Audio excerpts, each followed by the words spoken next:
ہماری پہچان صرف اتنی ہے، ہم حسینی ہے، ہندوستانی ہے۔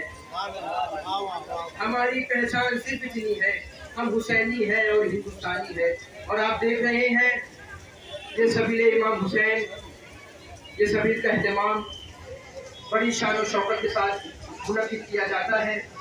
ہمارے ایک ناز شندے صاحب کی شیر سینا پارٹی کی جانب سے یہ سبیل کا آیوجن کیا جاتا ہے، اور کئی برسوں سے ہمارے راجو بھائی، شبلی بھائی، کرار بھائی اور تمام مومنین، تمام عزادار جو ہے اس میں ان کا سہیوگ رہتا ہے، اور برسوں سے یہ سبیل جو ہے لگائی جاتی ہے۔ اور میں نہیں جانتا، خدا کی قسم میں نہیں جانتا کہ ہمارے شبلی بھائی اس شیر سینا پارٹی کے کس پد پر ہے، لیکن میں اتنا ضرور جانتا ہوں کہ جو شخص امام حسین اور ان کے 72 ساتھیوں کے بلیدان کو یاد کرتا ہے، جو شخص، جو مومنین، جو منوشیہ امام حسین کو یاد کرتا ہے اور امام حسین کے نام پہ خرچ کرتا ہے، اس کا قد سارے قد سے بڑا ہوتا ہے، اس کا قد سارے زمانے سے بڑا ہوتا ہے، اس کا قد بھی بڑا ہوتا ہے، اس کے قد بھی بڑا ہوتا ہے۔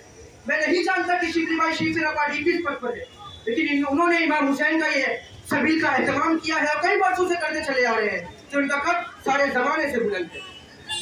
بس 2 سے 5 منٹ کی میں گفتگو کروں گا، چونکہ آج 15 اگست بھی ہے، یوم آزادی بھی ہے اور انڈیپینڈنس ڈے بھی ہے۔ ایک طرف ہماری شان ہے اور ایک طرف ہماری جان ہے۔ یہ چہلم کا جلوس امام حسین اور ان کے 72 ساتھیوں کی بلیدان کے لیے نکلا ہے، یاد کے لیے نکلا ہے، اور آج یوم آزادی کا بھی دن ہے۔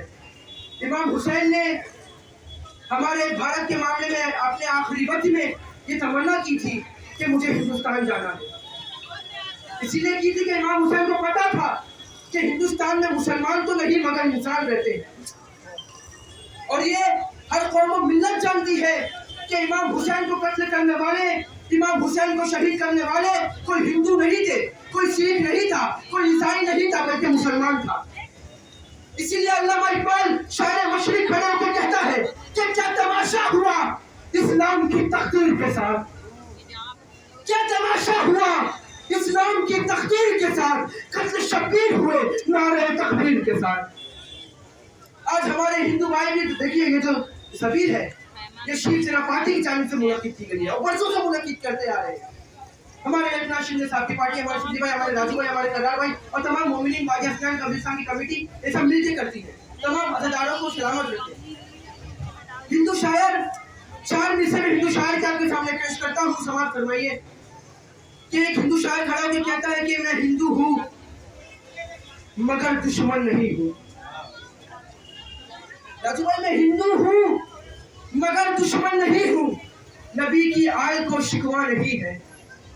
میں ہندو ہوں مگر دشمن نہیں ہوں، نبی کی آل کو شکوہ نہیں ہے، اور میرے ماتھے کی سرخی پر نہ جانا تلک ہے خون کا دھبا نہیں ہے۔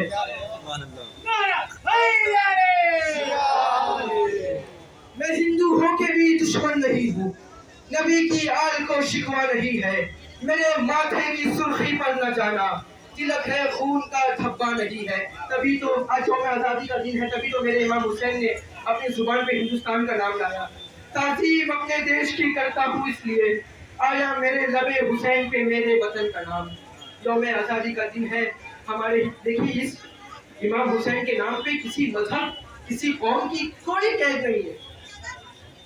یہ فرش پہ اور امام حسین کے نام پہ ہر کوئی لٹاتا ہے، چاہے وہ ہندو ہو، چاہے وہ مسلمان ہو، چاہے وہ سکھ ہو، چاہے وہ عیسائی ہو۔ اسی لیے کہ جلوہ حق کے لیے شاہد عینی ہوگا، کوئی ہندو نہ تو مسلم نہ تو جینی ہوگا۔ جلوہ حق کے لیے شاہد عینی ہوگا، کوئی ہندو نہ تو مسلم نہ تو جینی ہوگا، اور سر جھکا دے گا جو آ کر سرے درگاہ حسین، کسی مذہب کا ہو لیکن وہ حسینی ہوگا۔ سر جھکا دے گا جو آ کر سرے درگاہ ہے، میں سب مل کے بولیے دونوں ہاتھ بلند کر کے، لبیک یا حسین، لبیک یا حسین،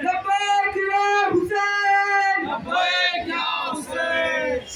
جلوہ حق کے لیے شاہد عینی ہوگا، کوئی ہندو نہ تو مسلم نہ تو جینی ہوگا، سر جھکا دے گا جو آ کر سرے درگاہ حسین، کسی مذہب کا ہو لیکن وہ حسینی ہوگا۔ اور یہ اتہاس رہا ہے کہ جیسے امام حسین کے قتل کا فتویٰ مسلمانوں نے ہی دیا تھا، اور ایک مسلمان ہی نے پروفٹ محمد صاحب کے نواسے حضرت امام حسین کو، جو وشو بلیدان کے مہاتما ہے، ان کو شہید کیا تھا۔ ہمارے ہندوستان سے بھی فوج گئی تھی عراق کی سرزمین پر، لیکن یہ افسوس کی بات ہے کہ جب تک ریلیجن جو ہے، جو جگ ذات کے ہیں، جو برہمن ہیں، جب وہ ہندوستان کی سرزمین سے عراق کی سرزمین پہ گئے تو اس وقت امام حسین قتل ہو چکے تھے۔ پھر یہ اتہاس رہا ہے کہ پھر وہ وہیں پہ ٹھہر گئے اور وہیں پہ وہ بس گئے، پھر انہوں نے حضرت مختار علیہ السلام کے ساتھ مل کر جو ہے وہ یزید کے قوم سے بدلا لیا۔ بہرحال یہ گفتگو بہت بڑی ہو جائے گی، جلوس جو ہے وہ آ چکا ہے، انشاءاللہ اپنے قدیمی رسوں سے گزرتا ہوا چنمن نگر قبرستان کے اختتام پذیر ہوگا۔ بس میں یہی کہنا چاہتا ہوں کہ آج جو اس سبیل پر اور آج جو امام حسین کے نام پر ہندو لٹاتے ہیں، سکھ لٹاتے ہیں، ہمارے سکھ بھائی، ہمارے ہندو بھائی اور الگ الگ مذاہب کے افراد جو ہے وہ اس میں ان کا سہیوگ رہتا آ رہا ہے، اسی لیے کہ انسان کو بیدار تو ہو لینے دو، ہر قوم پکارے گی ہمارے ہیں حسین۔ تبھی تو ہندو شاعر، چاہے وہ مادھو لکھنوی ہو، چاہے وہ گوپی ناتھ ہو، چاہے وہ پریا کماری ہو، ایسے ایسے ہندو شاعر مولا جس کو عطا کر دیتے ہیں، وہ امام حسین کے ذکر پہ اپنی قلم اٹھاتے ہیں اور لکھنا اسٹارٹ کر دیتے ہیں، لکھنے کا آغاز کر دیتے ہیں۔ میں ہندو شاعر کا بس ایک مطلع اور دو تین شعر آپ کے سامنے پیش کروں گا، پھر مسائل کے حوالے سے ایک مطلع اور دو تین شعر پیش کروں گا، پھر انشاءاللہ تقریر یہیں پہ ختم پذیر ہوگی۔ کہ ہے آج بھی جہان میں چرچا حسین کا، بے شک ہے آج بھی جہان میں چرچا حسین کا، چلتا ہے کائنات میں سکہ حسین کا۔ ایک ہندو شاعر اپنا عقیدہ بیان کر رہا ہے، سماعت فرمائیے گا۔ ہے آج بھی جہان میں چرچا حسین کا، چلتا ہے کائنات میں سکہ حسین کا، اور بھارت میں گڑبڑ آتے تو بھگوان کہتے ہم، ہر ہندو نام پوچھا میں جگتا حسین کا۔ بھارت میں گڑبڑ آتے تو بھگوان کہتے ہم، ہر ہندو نام پوچھا میں جگتا حسین کا، اور اس میں نہیں کلام کہ ہم بت پرست ہیں، آنکھوں سے اپنے چومیں گے روضہ حسین۔ اس میں نہیں کلام کہ ہم بت پرست ہیں، آنکھوں سے اپنے چومیں گے روضہ حسین کا۔ سر اپنا پیٹتی ہے جو پیاسوں کی یاد میں، لیتی ہے نام گنگا اور جمنا حسین کا، اور اس میں نہیں کلام کہ ہم بت پرست ہیں، آنکھوں سے اپنے چومیں گے روضہ حسین کا۔ آئیے میری ماں بہنیں بھی یہاں تشریف رکھتی ہیں، بس بی بی زینب کے حوالے سے دیکھیے آج کربلا کی جلتی زمین پر ایک بہن اپنے بھائی کی قبر پہ آئی ہے، اور سب سے پہلے ظاہر جناب جابر بن عبداللہ انصاری تھے، سب سے پہلے ظاہر امام حسین تھے، اور آج زمانہ دیکھ رہا ہے کہ کروڑوں کی تعداد میں ظاہر جو ہے وہ کربلا کی سرزمین پہ پہنچ رہے ہیں۔ اب یہاں افسوس کر رہے ہیں کہ کاش ہم بھی اس قافلے میں شامل ہوتے اور ہم بھی اس اربعین میں شامل ہوتے۔ اللہ تعالیٰ کی یہ تمنا ہوتی ہے، ہر مومنین کی یہ تمنا ہوتی ہے۔ میں ایک مرتبہ دو تین شعر مسائل کے حوالے سے، بی بی زینب کے حوالے سے، چونکہ ہماری ماں بہنیں تشریف رکھتی ہیں، پیش کروں گا، پھر انشاءاللہ یہ تقریر یہیں اختتام پذیر ہوگی۔ کہ کیسے زینب کو زمانے نے کھلے سر دیکھا، کیسے زینب کو زمانے نے کھلے سر دیکھا، جس کو غازی نے بھی نظریں نہ اٹھا کر دیکھا۔ کیسے زینب کو زمانے نے کھلے سر دیکھا، جس کو غازی نے بھی نظریں نہ اٹھا کر دیکھا، اور کم نہ تھی شمر کے خنجر سے نظر لوگوں کی، شہنے نیزے سے بہن کو تہے خنجر دیکھا۔ اللہ اکبر۔ کم نہ تھی شمر کے خنجر سے نظر لوگوں کی، شہنے نیزے سے بہن کو تہے خنجر دیکھا، اور تیر کا زخم کہاں یاد رہا اصغر کو۔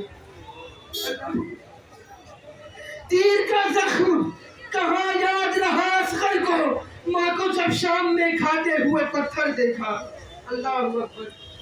تیر کا زخم کہاں یاد رہا اصغر کو، ماں کو جب شام میں کھاتے ہوئے پتھر دیکھا، اور تشت میں باپ کا سر اور لبوں پر کی چھڑی۔